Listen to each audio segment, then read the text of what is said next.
আজ আমাদের বিবাহবার্ষিকী, তোমার মনে আছে? হ্যাঁ, চলো আমরা নাস্তা করে আজ ঘুরতে যাই। অনেক মজা হবে, অনেক মজা হবে। হ্যাঁ, গাড়ি নিয়ন্ত্রণ হারাচ্ছে, সাবধান। মাঝে মাঝে এমন ভাবে ঘুরবো আমরা সবাই। বাবা মা তোমরা কই? ডাক্তার ডাক্তার, আমার বাবা মার কি হয়েছে? দুঃখের খবর, তোমার বাবা মা মারা গেছেন। কান্না করো না বাচ্চা, আমি আছি তোমার পাশে। তুমি অনেক ভালো কাজ করেছো, আমরা একে লালন পালন করবো আমাদের ছোট মেয়ের মতো। ভাইয়া এই নাও চকলেট খাও।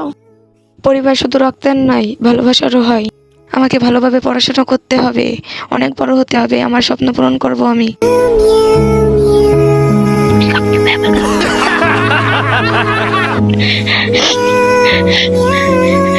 ভাইয়া তুমি কাঁদছো কেন? তুমি কান্না করো না, আমরা আছি তোমার পাশে। ভিডিওটা ভালো লেগে থাকলে সবাই লাইক সাবস্ক্রাইব করে দেন প্লিজ।